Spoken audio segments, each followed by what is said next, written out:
You are listening to Lone Star Community Radio on 104.5 KCZW LP Conroe and 106.1 KZCCLP Conroe and worldwide on irlonestar.com.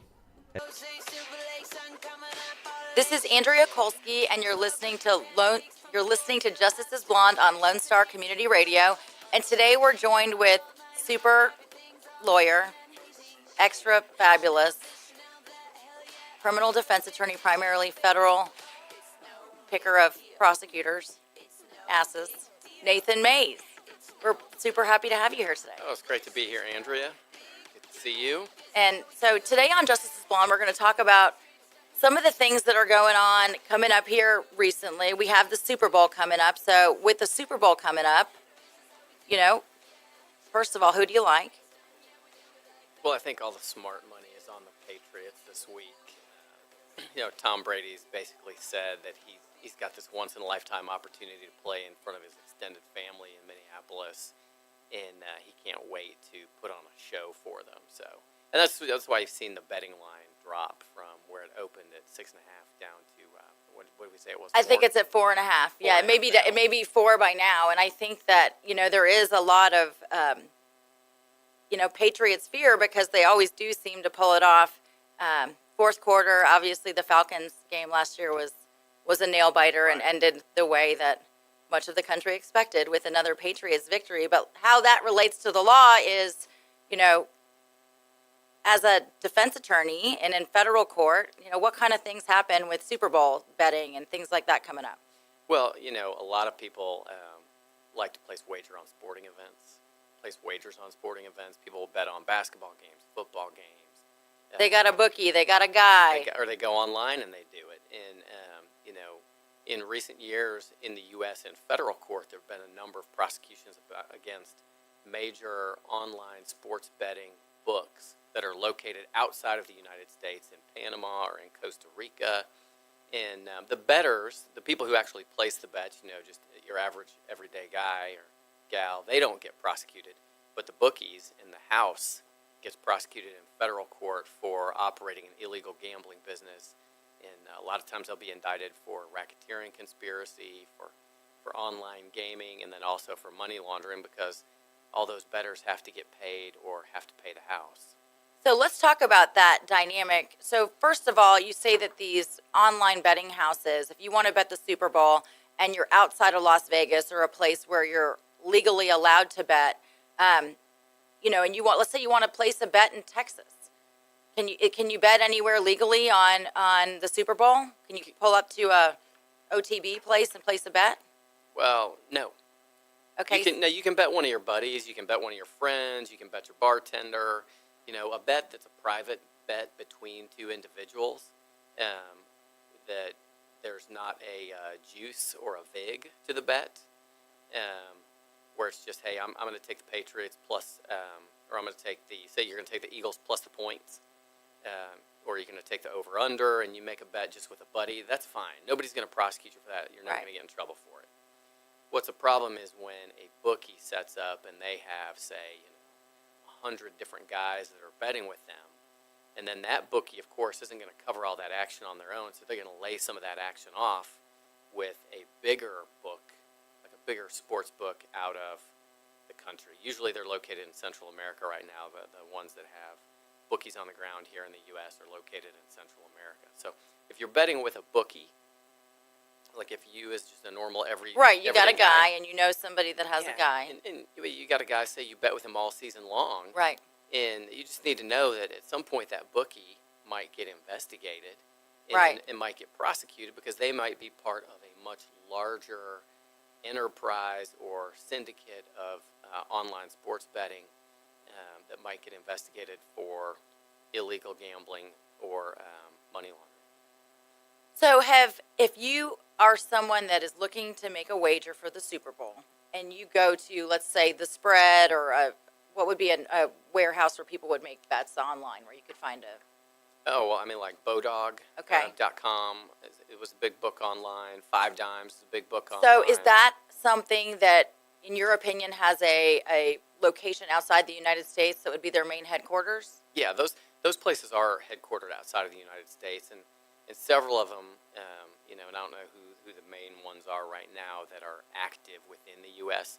Some of them will get investigated, and they'll cut a deal with the Department of Justice where they say, okay, we won't accept any more bets from within the United States, and we'll engage in IP blocking and things like that to make sure that no bettors from the United States are accessing us. But if you're betting online from anywhere in the United States, it's going to be an illegal bet unless you're in Vegas in the casino. There's like a special little carve out Right, exception. there's special exceptions where it's like if you're here, it's legal. So, for example, if you win a bet that you place online and you live in Texas when you make that bet and you go to cash in on that bet, is it your experience that people have difficulty getting paid, or do they get paid just the same? Let's just say it's one of these bigger houses. Well, it just depends on what book you're making your bet with. Usually, they don't have any problem getting paid. So, Because unlike Bitcoin, which is depending on the time of the market, you may have bigger issues getting your money out. yeah, that's the truth. No, all the big sports betting websites. I mean, they have an interest in collecting when the player loses, and they have an interest in paying when the player wins because it'll encourage that player to come back and play some more. So let's talk about, like, as a defense attorney that primarily practices in federal court. That's the big show for defense attorneys. What would be the biggest kind of case? So you're saying racketeering. What kind of punishment are people looking at who are involved in this scope of business? Well, for like a major online sports book, if they get indicted for a racketeering conspiracy, it's called a RICO conspiracy, the punishment range is anywhere from 0 up to 20 years in federal prison for a racketeering conspiracy. And when you see an entity get indicted under the RICO Act in that kind of a conspiracy, it's going to be a big indictment with a lot of defendants. The last one of these cases I handled had 54 different individuals or corporate entities. I want to say there were 32 people and 22 corporate entities that were indicted in the case. So that brings up a couple of really interesting questions. So first of all, how do you indict a company with a criminal offense? Well, a corporate entity can be indicted under the RICO Act, and there are several other federal criminal offenses that can be brought against corporate entities.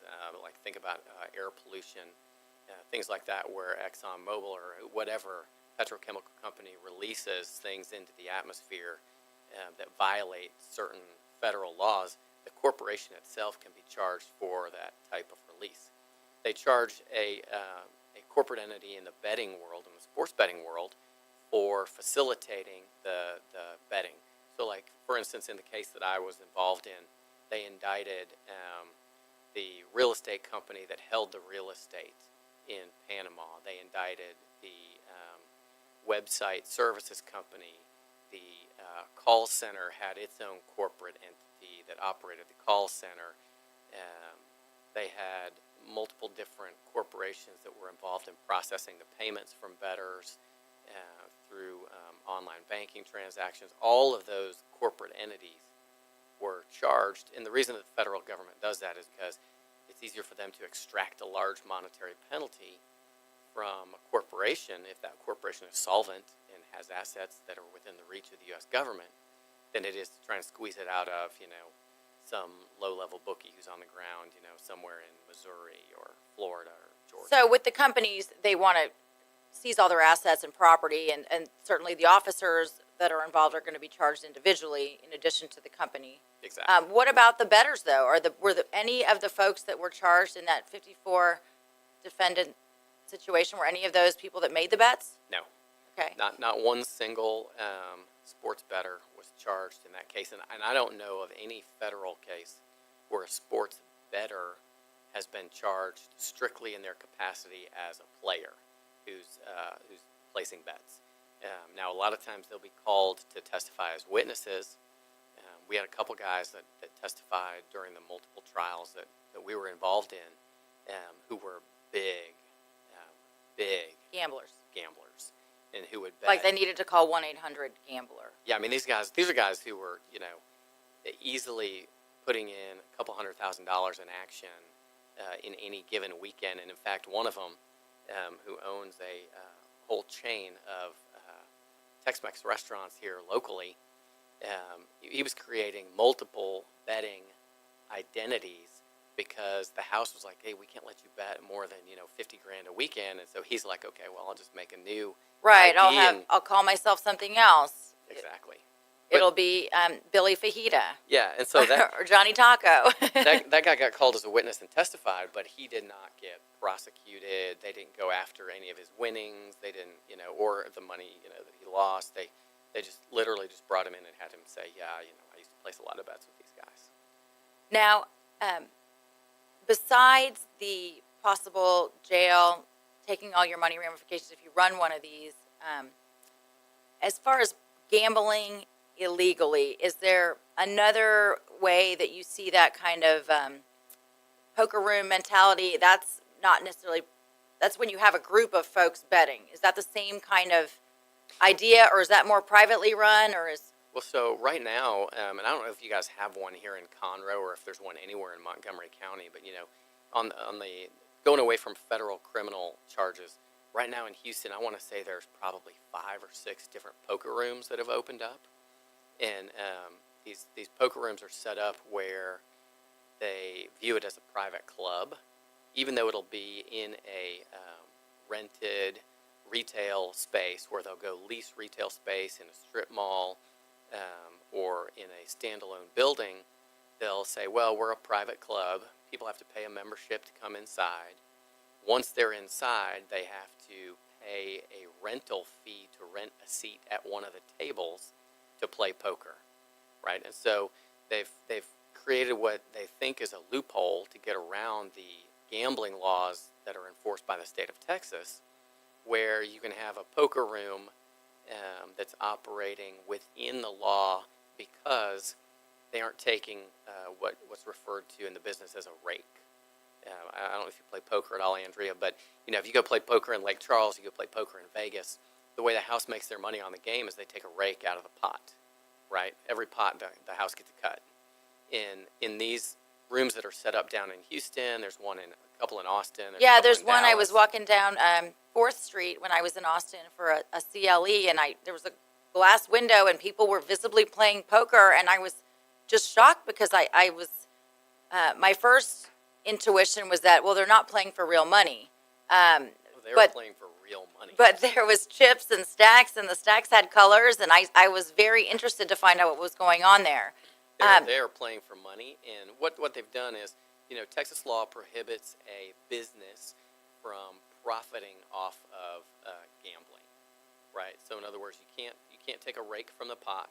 You can't operate like blackjack tables or things like that if the house is keeping what the house wins.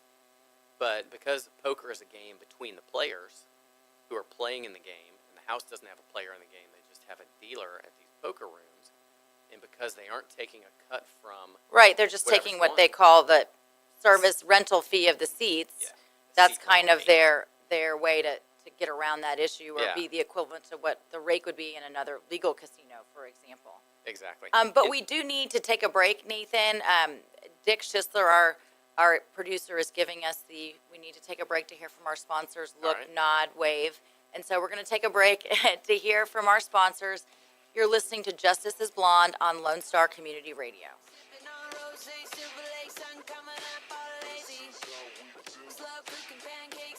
Don't forget to download the Lone Star Community Radio app for your Google Play or Apple Store. Bring Montgomery County's community radio with you anywhere with your smartphone or tablet. If you are in the Conroe area, tune in on FM. That is Conroe's FM 104.5, 106.1. Hey guys, this is Connor. This is Dick. This is Chris. And we're with the Ticket Stub Podcast every Thursday live at noon on 104.5 and 106.1 FM in the Conroe area. Also, anytime at irlonestar.com. You go to irlonestar.com/TTS. You can find all of our social media. And don't forget, we give away 2 tickets to the Grand Theater on every show. If you like movies and you like complaining or celebrating anything that has to do with the silver screen, check out the Ticket Stub Podcast and join us every Thursday at noon o'clock on Lone Star Community Radio.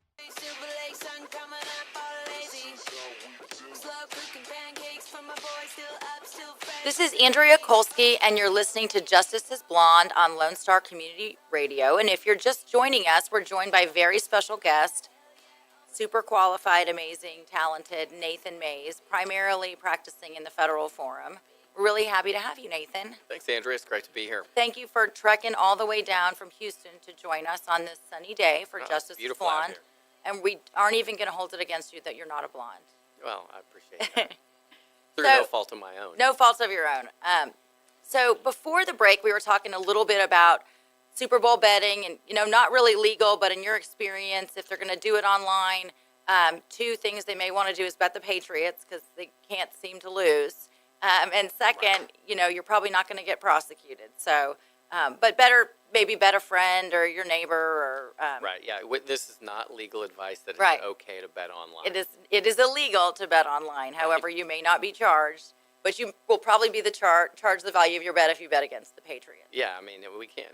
If you lose, you lose. If you Right. lose, second, And if you bet on the Eagles, you better hope they have about a 21-point lead, preferably 24-point lead. before the fourth quarter for Yeah, sure. at the beginning of the fourth quarter. And, I mean, your only real hope is that time expires Right, or before Tom Brady comes back. exactly something along the lines where Tom Brady is not allowed to play. Right. Something along. Gronkowski gets knocked out, his concussion comes back to get him, but I can't imagine that the Patriots are going to run him across the middle very much. And, I don't think Philadelphia really has anybody good enough to cover him, so I think So- he's going to have a field day. So speaking of Tom Brady, legendary player, Right. the The GOAT, the greatest of all time. Tom Brady recently this week he was on a radio show that he wasn't Justice is Blonde. We weren't lucky enough to have him, but we're lucky enough to have you, so we're equally happy with who we get on our radio shows. But he was on this radio show. It was WEEI or radio, and it was a channel that he appeared on pretty regularly. I don't know that he was compensated or he got any money to be on it, but Like a Boston it's a local Boston radio. local radio Right. show, and the host of the show, his name's Alex Reimer, or Reimer, I don't know how to pronounce, in Boston you His say, name's Alex Fired. Alex, I don't have a job anymore, or I'm permanently suspended, but he made a comment in this interview with Tom Brady where he referred to his 5-year-old daughter, who I'm sure Tom Brady thinks is an angel, as a annoying little pissant.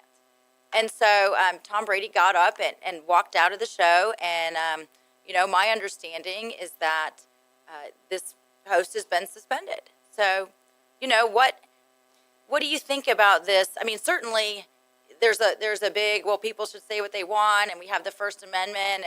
And you and I were talking before the break about, okay, you can say offensive things, but what? Well, but people may be offended, right? I mean, Right. You have the right to freedom of speech, but people have feelings about what you say, and people may be offended, and it may affect your ability to earn a livelihood going forward if you're a radio host and you insult somebody's kid. I mean, as a parent, Who's one of the most loved people in Yeah, the East I mean- Coast, and especially in Boston. yeah, in the city of Boston, that Right. guy literally is neck and neck with Jesus Right. in terms of who's more popular. Right, exactly. I mean, it's the Pope and Tom Brady. Right. They're neck and neck. And to say something like that. I mean, listen, you're a parent.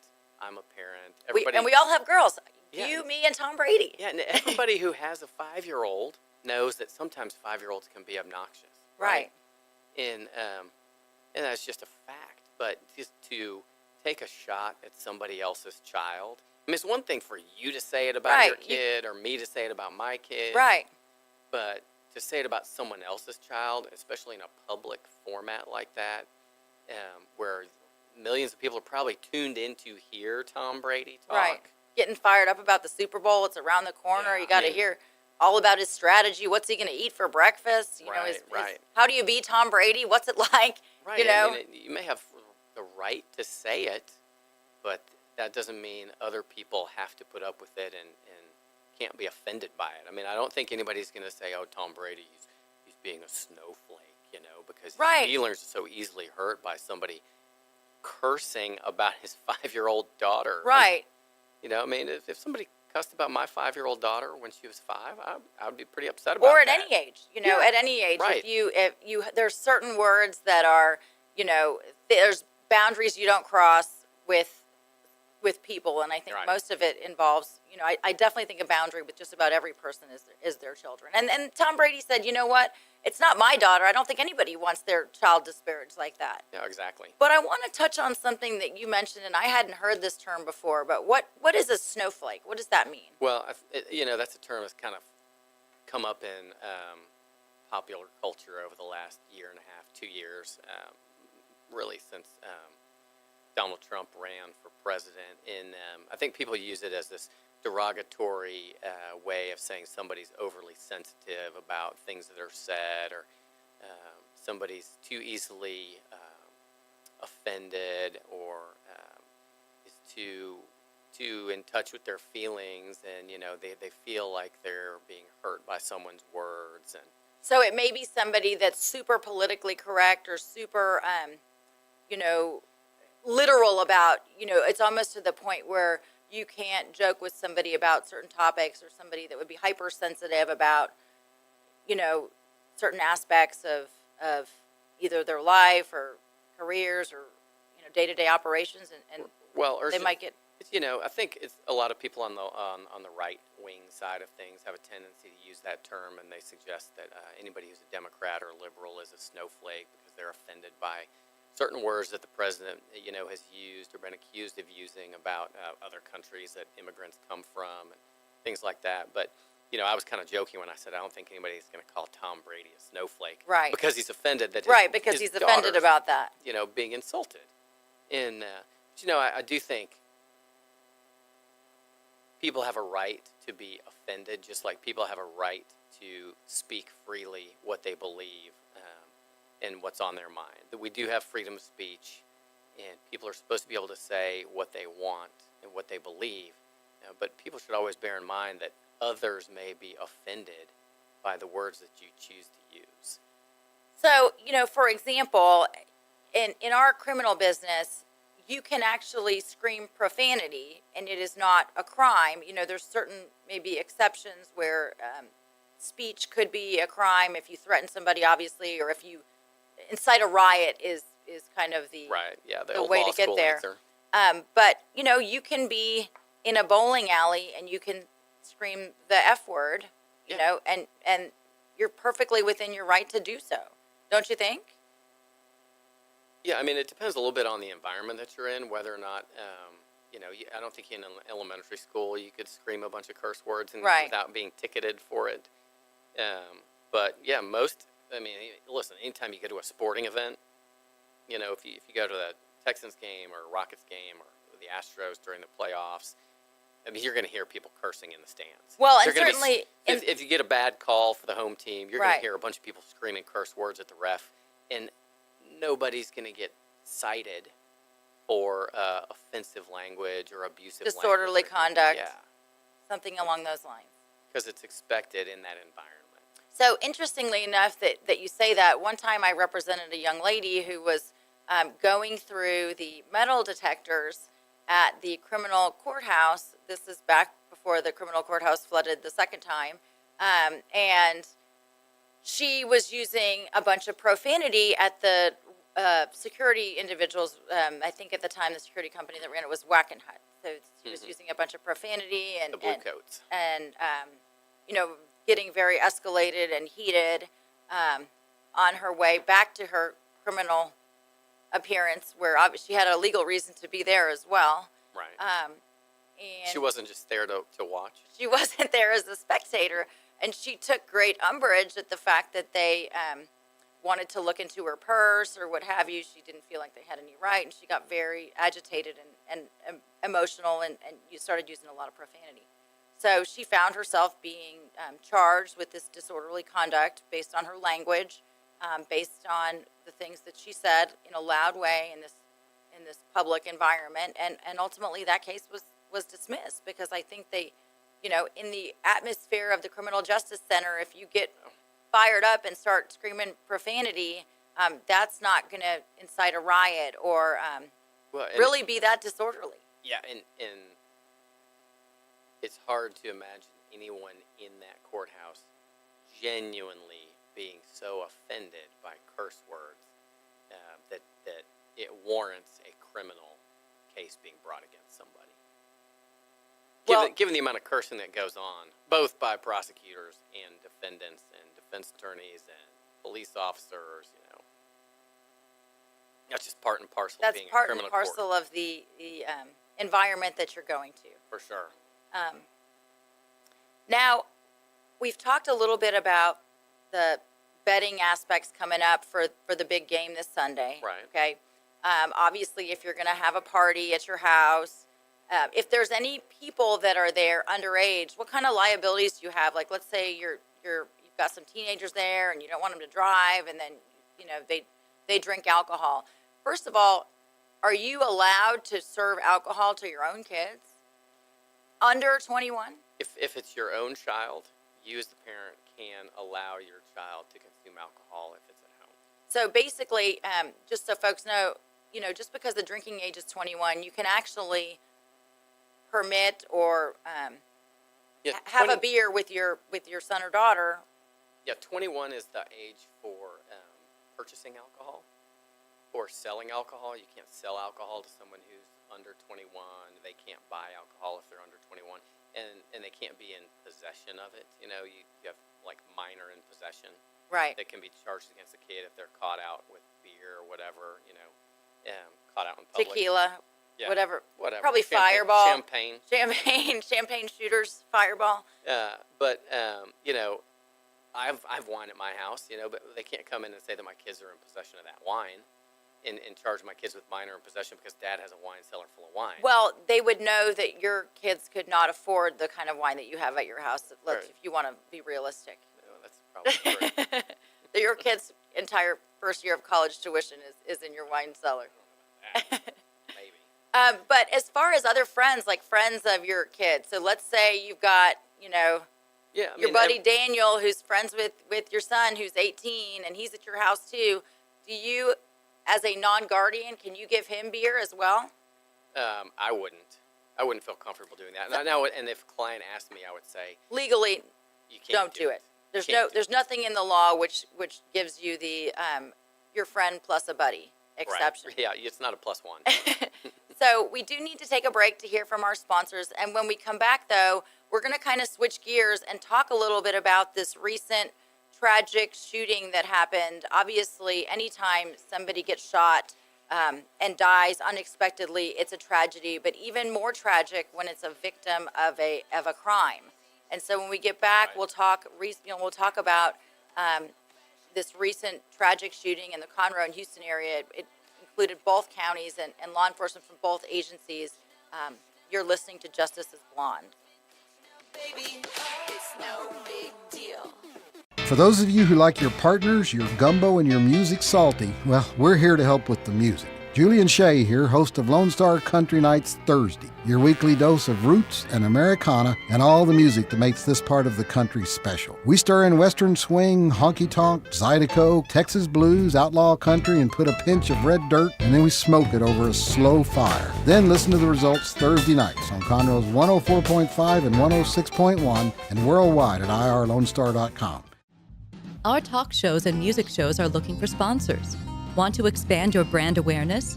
Reach the hyper-local audience in Montgomery County? Lone Star Community Radio sponsorships accomplish this. Want to see our stats and rates? Check out irlonestar.com/sponsor for more information. Or call in and leave us a message at 936-647-3776.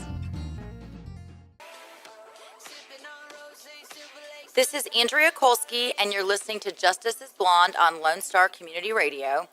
And today we're super excited to have someone from the South come all the way to North Conroe, the fastest growing city in the country, Conroe, Texas. Woo whoop. Nathan Mays, though, drove all the way up here, all the way up I-45 to bring his knowledge bombs up this way and educate the citizens of Montgomery County about life in the big leagues of being a big-time federal lawyer. So thanks for coming all the way up here. My pleasure to be here, Andrea. So not only is Nathan an amazing lawyer, if you ever find yourself a defendant in a large indictment or a small indictment federally.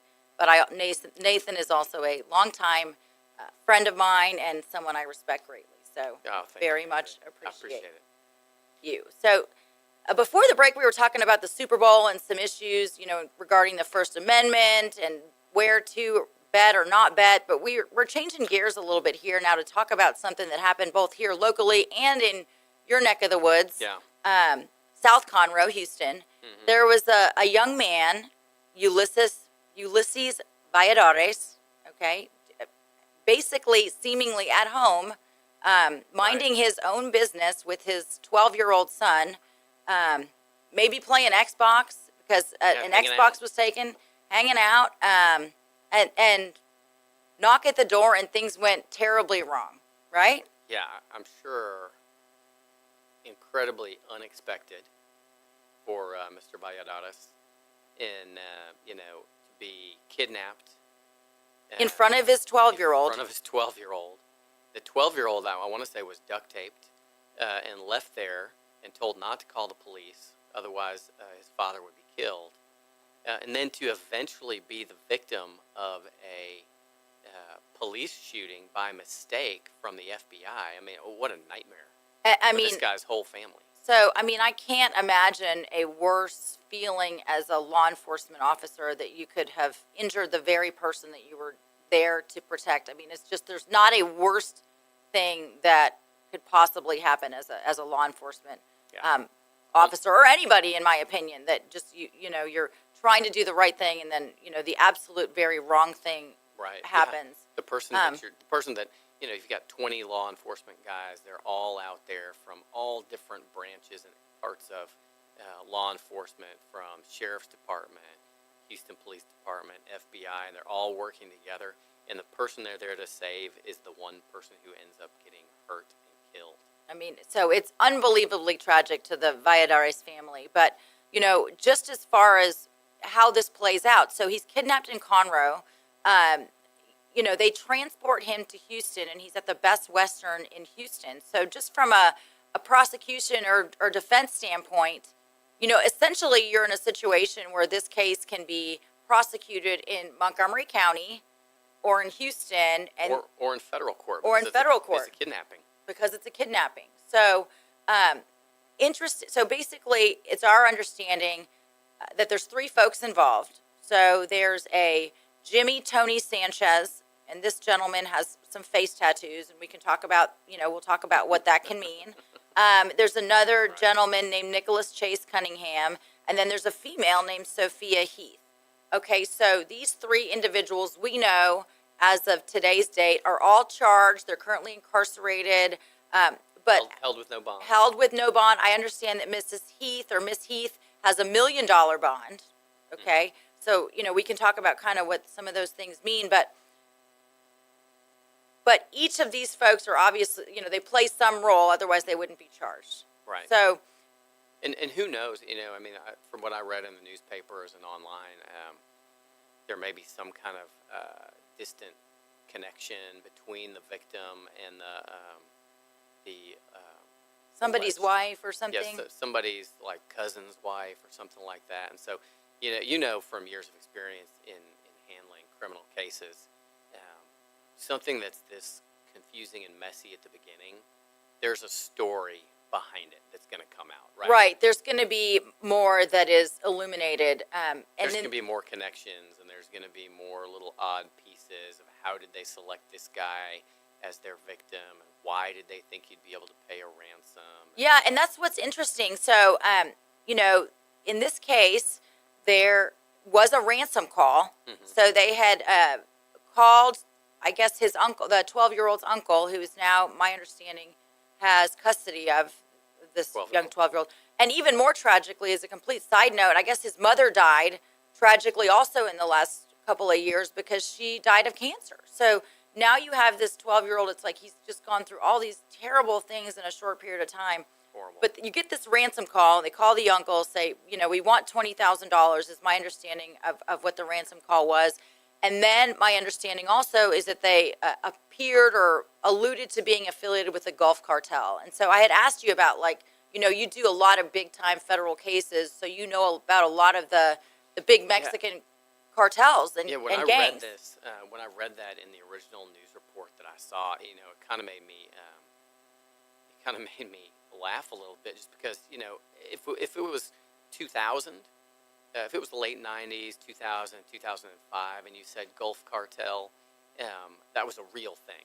Right. That's a real thing back then, right? I mean, the Gulf Cartel was one of the most dominant criminal organizations in Mexico. Trafficked, you know, unknown quantities of marijuana, cocaine, methamphetamine, and other drugs into the United States, and took hundreds of millions of dollars out of the United States as a result of their drug trafficking activity. But the Gulf Cartel really started breaking down after the arrest and prosecution of the leader of the Gulf Cartel, who back in the late 90s, early 2000s was a guy named Ociel Cardenas Guillen, who was actually prosecuted here in Houston and was sentenced to, I want to say, 20 or 25 years on a federal count, probably back maybe 2012, and is now like a supermax in Colorado doing his time. But once he got arrested and sentenced, and it took 7 years to get him extradited from Mexico to the U.S. Right, and they're going to fight like with everything they have to not come back to the U.S. facilities because it literally took 7 years. But after that, the Gulf Cartel really started shrinking and splintering and breaking off into different groups. And you know, they had an enforcement wing that was called the Zetas, and the Zetas for a while got real big, and then they kind of got squashed when all their leadership got killed, because the Mexican National Armed Forces, specifically their Navy, really started targeting kind of high-level cartel members, and not so much to arrest them. right Started killing them. to stop the problem. Yeah, they just started killing them. And so the Gulf Cartel now, I mean, I guess there may be like little pieces of it left that still exist, but as something that would Be take, part of this would sloppy. sloppy kidnapping and take credit for it and say we're with the Gulf Cartel. Right. No way. So it just basically, you know, the way the thread or how it played out is unlikely how it. Yeah, It- this looks more like, to me, like the work of some local people who were desperate for some money and thought they knew a place they could get it. And you never know. I mean, may be some kind of debt. I know there's an allegation. From Yeah, there one was an allegation that at least was said to the 12-year-old that someone owed some money. somebody owed somebody $8,000. Yeah. And so certainly that's a pretty unfortunate way to collect it. You certainly, you know, if you to throw them in the back of the car and duct Yeah, tape nobody- him and bring him to the Best Western. Nobody's getting paid now. Right. And No so one's getting paid. so to talking about these three suspects that are in custody, you and I had visited. Okay, so right now, Jimmy Tony Sanchez, according to the district clerk's website, is charged with aggravated robbery, aggravated kidnapping, and then the other two individuals are both charged with aggravated kidnapping. Okay, and they allege that there's a firearm used. Interestingly enough, they have sealed the complainant information, at least as it relates to Jimmy Tony Sanchez. Have you ever seen them seal a state complainer information, and that's just the charging instruments? Have you seen that happen? Not in state court. I haven't seen it where I haven't it's seen it sealed either. in state court.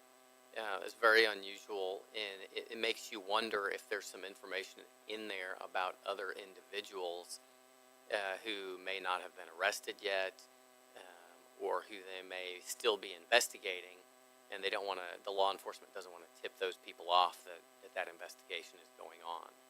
So right now we have to take a break to hear from our sponsors, and Sure. we're kind of leaving everybody on the edge of our seats about, you know, this young man, Ulysses Valladares, that was kidnapped, shot by the FBI, and there's definitely more to the story, and you don't want to miss it with the last section of Justice is Blonde on Lone Star Community Radio.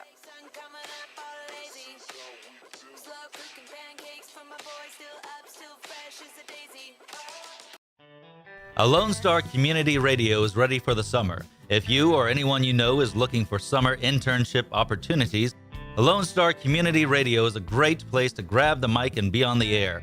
Lone Star Community Radio offers a great opportunity to those interested in learning about the radio world all year round. Be an on-air personality, talk show producer, or YouTube, TV, podcast editor. Contact the station at info@irlonestar.com or call the station's message line at 936-647-3776. Listen in Mondays at noon to hear Conroe news from local nonprofits, businesses, upcoming events, Conroe Park events, news stories, and information that matters to you with your host, Margie Taylor of Taylorized PR. For more information about being a guest, visit irlonestar.com/Conroe Culture.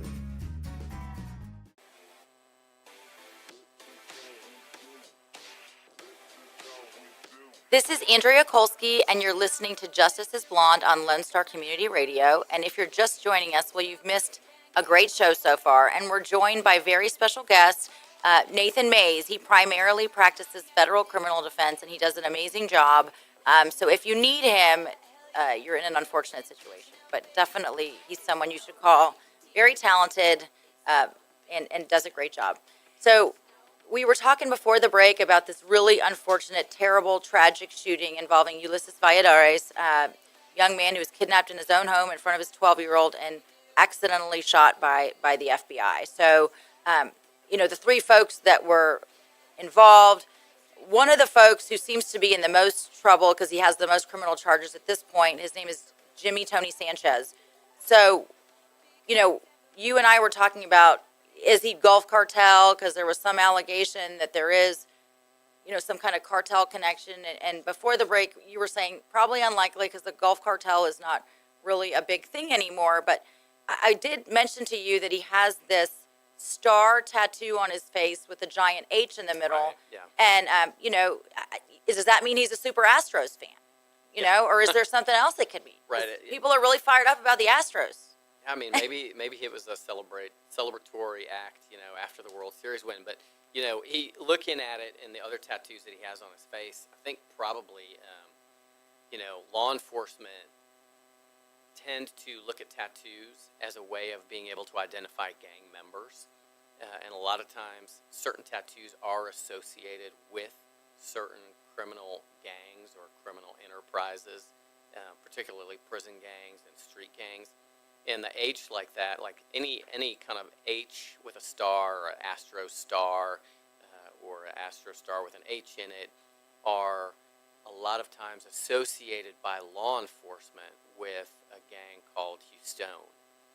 Houston is a Houston-based criminal street gang, I think is what federal prosecutors would say. And I don't know if they've brought a case against Houston yet. I'm sure they've brought one against pieces of it, and this tattoo, just from my experience in representing a whole bunch of guys who've had face tattoos, and a whole bunch of guys charged in federal court in Right. drug conspiracies who had face tattoos, they're going to say that this guy probably is a Houston member. That's what law enforcement's going Right. to say based on that. They're going to be like, oh, he's probably Tango Blast, which is another prison gang. And so the thing is when you commit a crime and you're affiliated with a gang, or they can show that there's some kind of gang connection, at least from a state level, that you can have enhanced punishment, right?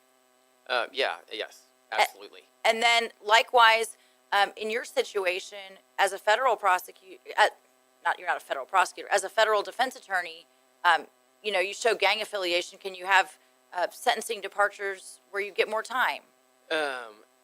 What you can get if you're considered a gang member, it's not so much that you get an enhancement under the United States sentencing guidelines, but you will be treated very differently inside the Federal Bureau of Prisons if they think you're affiliated with a gang. And people who are known gang members, documented gang members, alleged gang members, they're going to be segmented away from or segregated away from their rival gang members. They're usually going to be in a higher security classification. So if they're sent to Bureau of Prisons, say they got to go do some time in the Bureau of Prisons, they might, instead of going to a low type of facility or a camp type of facility, they'll go to a medium or even a high, which, believe me, Big difference. there's a monumental difference between being classified for a medium and a low inside the Federal Bureau of Prisons. So you may not get necessarily... Martha Stewart's in low. Yeah, Martha Stewart was in Houston Gang camp. members, Supermax, for example. Yeah, or high. And Right. You may not get more time, Right. but the difference between being in a camp where you're really in the federal system, if you're in a camp, you're staying in a barracks, almost like a military barracks. It's kind of like condos. There's no wall around that facility. You can wake up in the morning, go outside, shoot basketball, go to the library. For a jog. Yeah, go to the library, read, go work, doing whatever job you have inside the prison at the kitchen or on the grounds crew or whatever. And then you go back at the end of the day and hang out. And that's a very different lifestyle than what somebody who's in a medium has, where they have like a half an hour of sunshine a day and a tiny little window that's 4 inches wide that they make hand signals out of to their family members. Right. You know, I mean, there's a difference between the kind of time you do, not so much the amount of time. Right, the kind of time, how your time is classified. So I think as parents...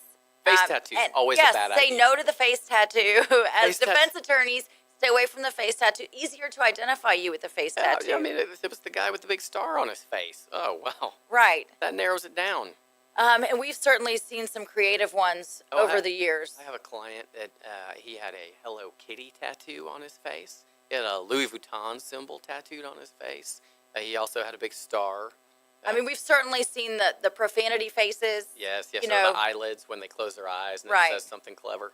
And just, I mean, I once had somebody that I prosecuted that had a naked lady where her privacy parts were displayed over his head as she went back. It was, you know, if you're asking a jury to punish you with, you gotta dance with the face you brought, and it may not be the face you want punished. That's exactly right. But we don't want to fail to acknowledge the FBI in this tragic shooting and make light of the situation. I mean, No, Nathan, you know, these guys are doing their best, and no evidence it was intentional, and not even a suggestion. And you know, the real hard part for the FBI in this, I was talking with a friend of mine, because I've represented so many people in federal court. I have personal friendships with a lot of agents, FBI agents, ICE agents, DEA agents, obviously you. And he was saying, you know, it's really hard on the guy who was involved, because now he is suspended while they conduct a investigation, and the number of different agencies that are going to investigate this is going to make it take months, because you're going to have not only the FBI do their internal investigation, I'm sure Montgomery County is going to have some kind of investigation into it. The Department of Justice from Washington, D.C. likely will investigate it because it's part of a law enforcement action by a federal officer. You know, and this poor guy who, we hope that it's simply a matter that he made a terrible mistake, but he's the subject Followed now. protocol. Yeah, he's the subject now of all of this investigation, and that's a lot for a person to deal with, and I'm sure he likely feels I'm sure he horrible feels terrible about what happened. And our hearts, no doubt, go out to both the Valladares family, as well as this 12-year-old boy who I wish nothing but a wonderful life. I mean, he absolutely deserves to have the best life ever. And then, of course, our hearts also go out to the law enforcement community that, you know, did the one thing that they set out in life not to do. Right. And you know, the show unfortunately is over before we knew it, and we do need to say goodbye. It's been a pleasure being here today. It's been great having you, and we hope you come back sometime on a new edition or next edition of Justice is Blonde on Lone Star Community Radio. Thank you.